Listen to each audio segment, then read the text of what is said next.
جادو اتنا بڑا مسئلہ نہیں ہے، اس سے بڑا مسئلہ کیا ہے بھائی؟ نظر کا نظر۔ نبی کریم صلی اللہ علیہ وسلم نے فرمایا، حدیث پاک کا مفہوم ہے، اکثر من یموت فی امتی بعد قضاء اللہ وقدرہ بالعین، اللہ تعالیٰ نے قضا اور تقدیر میں جو چیز کا فیصلہ کر لیا ہے اس کے بعد میں میری امت میں سب سے زیادہ موت نظر بد سے ہوگی۔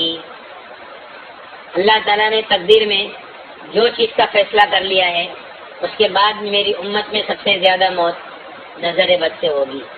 نبی کریم صلی اللہ علیہ وسلم نے فرمایا، حدیث پاک کا مفہوم ہے کہ نظر آدمی کو قبر تک اور اونٹ کو ہانڈی تک پہنچا دیتی ہے۔ نبی کریم صلی اللہ علیہ وسلم نے فرمایا، حدیث پاک کا مفہوم ہے، نظر آدمی کو پہاڑ سے دھکا دے دیتی ہے۔ اکثر بائک پہ جو گرتے ہیں نا سب لوگ، وہ یہی ہے، نظر آدمی کو پہاڑ سے دھکا دے دیتی ہے۔ نبی کریم صلی اللہ علیہ وسلم نے فرمایا، کوئی چیز تقدیر کے آگے نہیں جاتی، کوئی چیز تقدیر کے آگے نہیں جاتی، لیکن اگر کوئی ایک ایسی چیز ہوتی دنیا میں جو تقدیر کے آگے جاتی تو وہ نظر ہوتی، سمجھ میں؟ یعنی نظر کو، یعنی تقدیر کے آگے ایکسس ہوتا کسی کو تو کون ہوتا؟ نظر۔ نبی کریم صلی اللہ علیہ وسلم نے فرمایا، حدیث پاک کا مفہوم ہے، العین حق، نظر بد حق ہے، یحضرها الشیاطین وحسد بنی آدم، شیاطین اس کو حاضر کر دیں اور بنی آدم کے حسد کی وجہ سے ہوتا۔ نبی کریم صلی اللہ علیہ وسلم نے فرمایا، استعیذوا باللہ من العین فإن العین حق، نظر بد سے اللہ کی پناہ مانگو کیونکہ نظر بد حق ہے۔ نبی کریم صلی اللہ علیہ وسلم نے فرمایا، حدیثوں کے مفہوم سے یہ پتہ چلتا ہے، بعض نظر آدمی کو قتل کر دیتی، بعض نظر آدمی کو قتل کر دیتی۔ ایک مرتبہ نبی کریم صلی اللہ علیہ وسلم کے زمانے میں ایک صحابی تھے، سہل بن حنیف رضی اللہ تعالیٰ، کرتا اتار کر بیٹھے تھے، تو دوسرے ایک صحابی تھے عامر ابن ربیعہ رضی اللہ تعالیٰ، انہوں نے ان کو دیکھا اور یوں کہا کہ اتنا خوبصورت جسم تو میں نے کسی کنواری لڑکی کا بھی نہیں دیکھا۔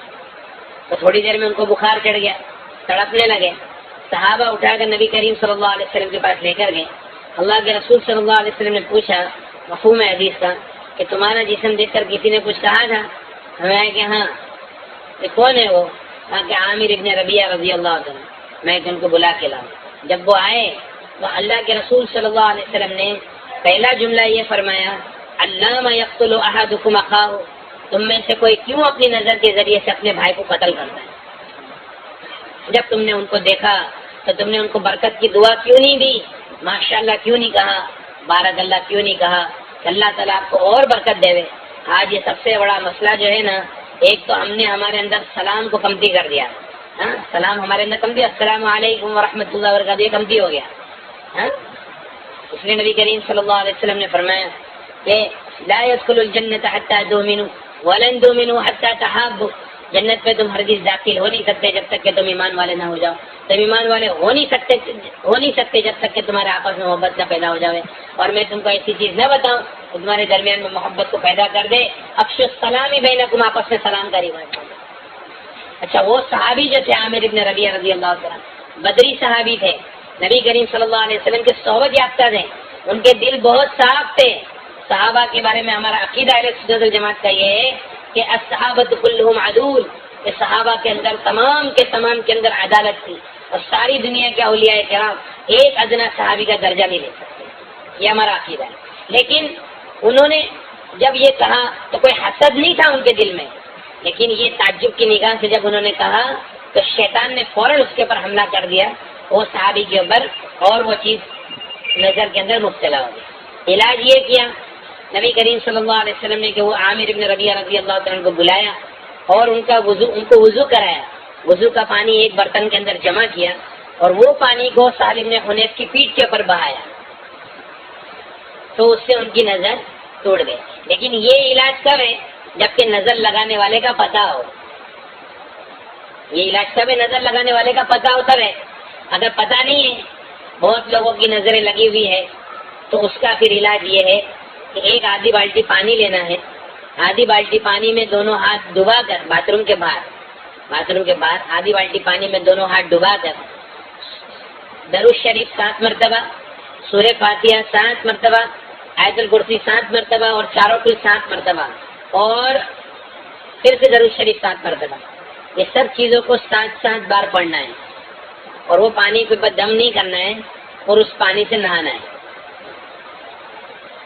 ایک بار نہاوے، شروع میں جس کے اوپر نظر کا زیادہ دخل ہو تو کم سے کم 21 دن تک نہاوے ہو، اور پھر اس کے بعد میں طبیعت اچھی ہو گئی، اب کچھ مسئلہ لگتا نہیں ہے تو کم سے کم ہفتے میں 1 مرتبہ نظر کا غسل کر ہی لے. نظر کا غسل ہر ایک کو ضروری ہے کیونکہ ہر ایک کو نظر لگتی ہے، اور یہ دور کے اندر کوئی ماشاءاللہ نہیں کہتا ہے، کوئی بارک اللہ نہیں کہتا ہے، کوئی کسی کو برکت کی دعا نہیں کہتا.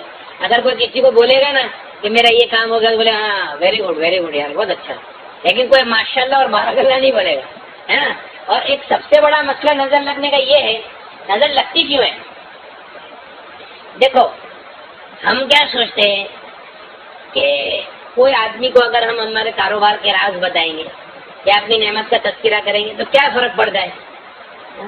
اپنے جیب سے لے کے جائے گا، بولے پیشانی سے تو نہیں لے کے جائے گا، نصیب سے تو نہیں لے کے جائے گا. لیکن نبی کریم صلی اللہ علیہ وسلم کی ایک حدیث سنا تھا، اس کے پہلے ایک آیت ہے قرآن پاک میں. یعقوب علیہ السلام کے 10 بیٹے تھے، وہ لوگ مصر جا رہے تھے یوسف علیہ السلام کے پاس. تو چونکہ پہلے مصر جا چکے تھے، اب دوسری مرتبہ جانے والے تھے، تو پہلے ان کا اکرام ہوا تھا اور دوسری مرتبہ اب پھر اور اکرام ہونے والا تھا. یعقوب علیہ السلام نے کہا یا بنی، اے میرے بیٹو، لا تدخلوا من باب واحد، ایک دروازے سے مت داخل ہونا، مصر کے الگ الگ دروازوں سے داخل ہونا. تمام مفسرین کا اتفاق ہے کہ یعقوب علیہ السلام کے ذہن میں یہ بات تھی کہ یہ سب کے سب ایک دروازے سے داخل ہوں گے، ہو سکتا ہے کہ ان کو کدھر نظر نہیں لگ جائے. نبی کریم صلی اللہ علیہ وسلم نے فرمایا استعینوا علی انجاء الحوائج بالسر والکتمان، اپنی نعمتوں کو راز میں رکھنے سے مدد حاصل کرو، اپنے کاموں کو اس کے انجام تک پہنچانے میں. پروجیکٹ چالو کیے، ابھی بول رہے کہ بھائی یہ ہو گیا ایسا ہو گیا ویسا ہو گیا. میں نے کنٹینر منگایا، 4 کنٹینر منگایا، رن وے کے اوپر ہی مال بیچ دیا نا، جہاز کے اندر ہی مال بیچ دیا نا. میں نے ایسا کر ڈالا، میں نے ویسا کر ڈالا، ڈبل پیسہ کر ڈالا. تو یہ سب باتیں جو نا آدمی ہوشیاری مارتے نا، ہوشیاری مارنے کا جو جذبہ ہے تو اس کو کنٹرول میں رکھے. نبی کریم صلی اللہ علیہ وسلم نے فرمایا استعینوا علی انجاء الحوائج بالسر والکتمان، اپنے کاموں کو اس کے انجام تک پہنچانے میں، راز میں رکھنے سے اور چھپانے سے مدد حاصل کرو. کیوں بھائی؟ فإن كل ذی نعمت محسود، کیونکہ ہر نعمت والے وہ حسد کے شکار ہے، اور ہر نعمت والوں کے ساتھ میں حسد کرنے والے لوگ آس پاس میں رہتے ہی ہے. اس لیے اپنی نعمتوں کو جتنا ہو سکے راز میں. بلکہ ہمارا ایک دوست کہتا ہے کہ دعا کے لیے بھی کسی کو نہیں بولے، وہ دعا تو کرے گا نہیں، الٹا نظر لگ جائے گی. میں گھر لے رہا ہوں دعا کرنا، اور وہ دعا تو کرے گا نہیں، اور یار گھر لے رہا ہے، گاڑی لے رہا ہوں دعا کرنا، اچھا گاڑی بھی لے رہا ہے نا. میں نے ادھر کام چالو کیا، ادھر یہ کیا، ادھر وہ کیا. اچھا عورتیں بھی آپس میں عورتیں ملے گی نا تو ہوشیاری کہ تمہارے کو معلوم ہے کیا ہوئی ویڈنگ اینیورسری کے اندر تمہارے بھائی نے سرپرائز دیا نا، 5 تولے کا ہار تمہارے بھائی نے میرے کو سرپرائز دیا. اب یہ بات تو بولا اچھا. اور اپنے پورے دن کی کارگزاری، میں صبح میں اٹھتی ہوں، ایسا کرتی ہوں ویسا کرتی ہوں، یہ کرتی ہوں وہ کرتی ہوں، اور پھر یہ آتے ہیں اور پھر کھانا کھاتے ہیں، اور یہ وہ کبھی ہم لوگ گھومنے چلے جاتے ہیں رات کو.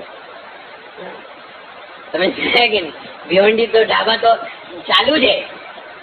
بھائی تو ہمیشہ بہت دھیان رکھتے ہیں. اب یہ سب باتیں سے اب جو دوسری جو عورت بات سن رہی ہے وہ کیا سوچتی ہے کہ ایسا اچھا ایسا، تو یہ اچھا کوئی ماشاءاللہ بارک اللہ بولتا نہیں. اب اس میں کیا ہوا، نظر کے شکار ہو گئے، آستے نظر لگ گئی، کام کاج کے اوپر نظر. سب سے زیادہ تکلیف پہنچانے والی چیز نظر ہے، سب سے زیادہ. اور جتنے عاملین ہیں سب کیا بولتے ہیں، کچھ نہیں ہے خالی نظر ہے. کیا ہے؟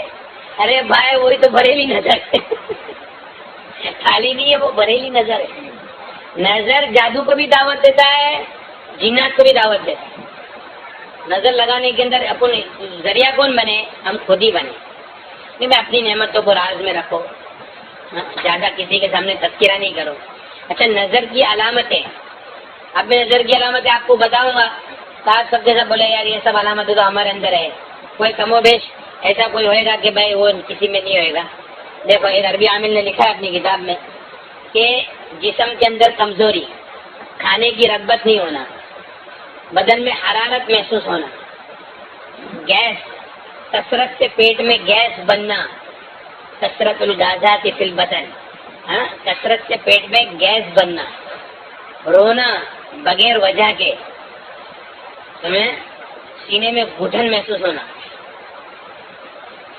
ٹھیک ہے، سینے میں گھٹن محسوس ہونا، بغا سے بہت آنا، جمائی آنا، جمائی، یوننگ وتھ ٹیئرز، آنسوؤں کے ساتھ جمائی آنا، سستی رہنا، کام کی طاقت نہیں ہونا، کبھی کبھی چکر آ جائے گی، کبھی الٹی جیسا ہوگا، کندھوں پہ وزن، پالپیٹیشن، دل کا دھڑکنا اور بے چین ہونا، سر میں درد رہنا، سینے میں گھٹن اثر کے بعد سے لے کے آدھی رات تک، بدن میں درد کا گھومنا،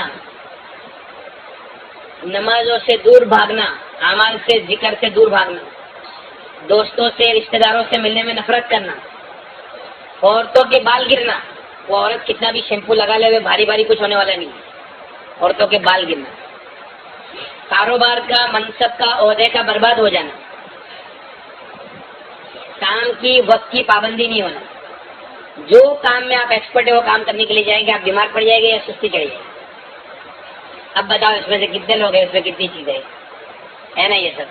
تو اگر یہ نظر کا عمل کر لیں گے آپ سیدھا 10 سال پیچھے چلے جائیں گے انشاءاللہ.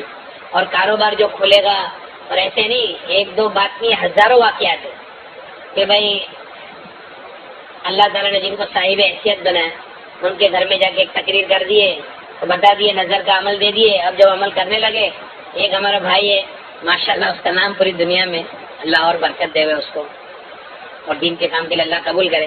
لوگ ایسی بس جا کے ایک تقریر کی، بولتا میں چائنا گیا، بینکاک گیا، تھائی لینڈ گیا، سب جگہ گیا، نظر کا عمل نہیں چھوڑا اور رقیہ سننا نہیں چھوڑا. لیکن میرا اسٹاف بولتا ہے کہ بھائی تمہارے انڈر ڈیسیجن پاور واپس آ رہا ہے پہلے جیسا. اور دوسرا ہے کہ مولانا میرے کتنے کام کھل گئے میں آپ کو بتا نہیں سکتا. تو یہ اصل بنیاد ہے، اصل بنیاد جو ہے نا وہ نظر ہے، نظر اور اس کا طریقہ. ایک اور بڑا مسئلہ ہمارے ساتھ میں یہ ہے کہ ہم کو ہماری بھی نظر لگ جاتی ہے. سمجھ میں نا، میں نے یہ کیا، اب میں نے ایسا کر ڈالا ہوں، اب تو انداز نہیں ہے، اب اپنے کو کچھ کر ہی نہیں سکتا ہے. تو جو میرا مسئلہ ہے نا عجب والا، وہ بھی ایک بہت بڑا مسئلہ ہے. آئینے میں دیکھے اور دعا ہی نہیں پڑے. ایک ہمارا بھائی، اچھا ایک بات دھیان رکھو، بڑی بڑی بیماری جو دنیا کے اندر ہوتی ہے نا، صرف جادو جنات و نظر کی وجہ، ہارٹ کی تکلیف صرف نظر کی وجہ، اور ڈائبٹیز صرف نظر کی وجہ سے. ڈائبٹیز 5% ہے دنیا کے اندر، اور جو جتنے دوسرے ہیں نا وہ خالی نظر کے شکار ہے. اس لیے جو لوگوں نے قرآن سے اپنا علاج کیا ہے وہ لوگ میرے کو بولتے ہیں کہ مولانا بھی ڈائبٹیز کی گولی کھانے کی ضرورت نہیں پڑتی.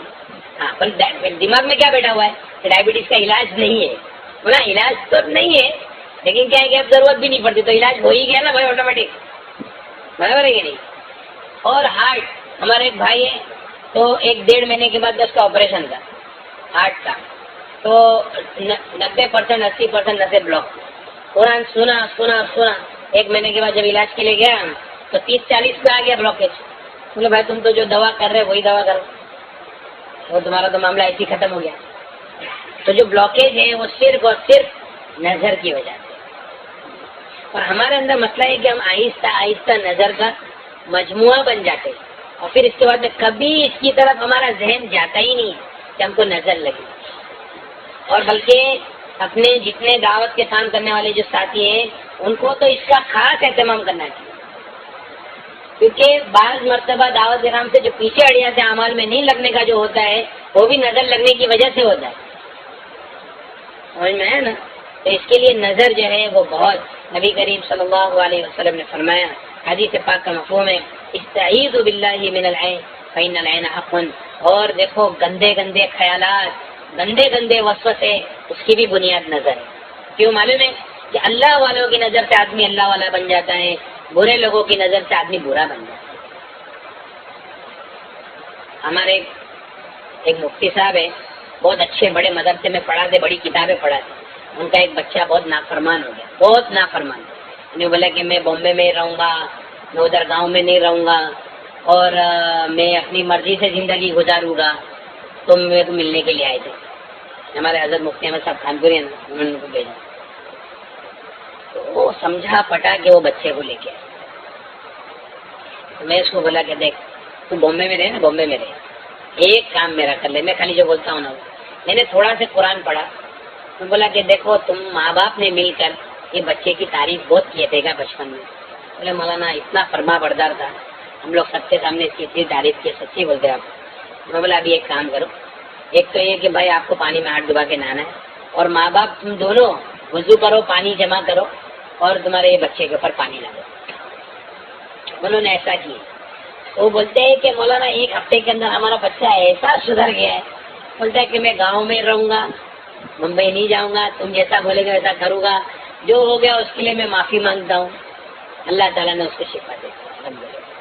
ایک عربی عامل نے اپنی کتاب میں لکھا ہے کہ ایک آدمی اس کے بچے کو لے کے 3 سال تک پوری دنیا میں گھوما، بڑے بڑے ڈاکٹروں کے، بس کے ہاتھ پاؤں سے ٹیڑھے ہو گئے۔ تو لاسٹ میں معالج بالقرآن کے پاس آئے، تو اس نے قرآن پڑھنا چالو کیا، اور اس کو پوچھا کہ تیرے کو کوئی دکھتا ہے، تیرے ذہن میں کوئی آتا ہے جب میں پڑھتا ہوں؟ تو اس نے بولا کہ میرے ذہن میں تو نہیں، یہ میرا باپ آتا ہے۔ اس کے باپ کو پوچھا کہ تو نے کبھی تیرے بچے کی تعریف کیا ہے؟ تو بولا ہاں میرے کو برابر یاد ہے، 3 ساڑھے 3 سال پہلے ایک ہمارے گھر میں دعوت تھی، میں نے سب کے سامنے میرے بچے کی تعریف کی۔ بولا اچھا ٹھیک ہے۔ پھر اس کو اس کے باپ کو وضو کرایا، اور وضو کا پانی اس کے اوپر ڈالا، اور اس کے ہاتھ فوراً ایسے سیدھے ہو گئے۔ یہ نظر ہے۔ حالانکہ بڑے بڑے ڈاکٹروں کے پاس ہو، ہمارے میں مدرسے میں قاری صاحب ہے، تو میرے کو پتہ نہیں تھا کہ یہ قاری صاحب ہے۔ بولے کہ مجھے نا کم سے کم 3 سال ہو گئے، میری کھانسی نہیں جاتی۔ تو بولا کہ تم قرآن اچھا پڑھتے ہو۔ بولا کہ میں کیسا میری تعریف کروں، لیکن الحمدللہ اللہ کا احسان ہے، میں بہت اچھا پڑھتا ہوں۔ بولا آپ پانی میں ہاتھ ڈباؤ، عمل کرو، اور سوالین کھاؤ۔ ارے سوالین تو میں کتنے سال سے کھاتا ہوں یار۔ بھائی تم وہ عمل کرو اور سوالین کھاؤ۔ اس نے ایک بار عمل کیا، سوالین کھایا، 3 سال کی کھانسی گئی، نظر ٹوٹ گئی۔ تو بڑی بڑی بیماریاں ہیں جس کی بنیاد کیا ہے؟ نظر۔ اس کے لیے نظر کا اتار ضروری ہے۔ اور اس کے علاوہ یہ جو رقیہ کی جو سیڑھی ہے نا، رقیہ، یہ تو میں نے ایک طریقہ ایسی بتا دیا ایکسٹرنل۔ رقیہ عربی میں دم کرنے کو، جھاڑ پھونک کرنے کو رقیہ کہتے ہیں۔ نبی کریم صلی اللہ علیہ وسلم نے فرمایا لا رقیۃ الا من عین او حمى، نظر بد والے کے اوپر اور بخار والے کے اوپر رقیہ کرو۔ نبی کریم صلی اللہ علیہ وسلم نے ہم کو حکم دیا ہے کہ ہم قرآن سے اپنا علاج کریں گے۔ نبی کریم صلی اللہ علیہ وسلم نے ایک مرتبہ ایک مجلس صحابہ کی تھی، اس میں فرمایا میری امت کے 70,000 آدمی وہ ہوں گے جو بغیر حساب کتاب کی جنت میں داخل ہو جائیں گے۔ صحابہ نے فرمایا یا رسول اللہ وہ کون ہوں گے؟ فرمایا هم الذين لا يسرقون ولا يسفلون، میری امت کے وہ لوگ ہوں گے جو غلط چیزوں سے رقیہ نہیں کریں گے اور فال نہیں کھلائیں گے۔ تو ایک صحابی نے فرمایا یا رسول اللہ میرے لیے دعا کر دیجئے میں ان میں سے ہو جاؤں۔ اللہ کے رسول نے فرمایا کہ ہاں تم تو ان میں سے ہو۔ پھر ایک دوسرے صحابی کھڑے ہوئے، میں یا رسول اللہ میرے لیے دعا کر دو میں ان میں سے ہو جاؤں۔ فرمایا سبقہ کبھی کا عکاشہ نے تجھ پر سبقت کر لیا۔ وہ صحابی پہلے عکاشہ ابن محسن تھے، انہوں نے فرمایا کہ عکاشہ نے تجھ پر کیا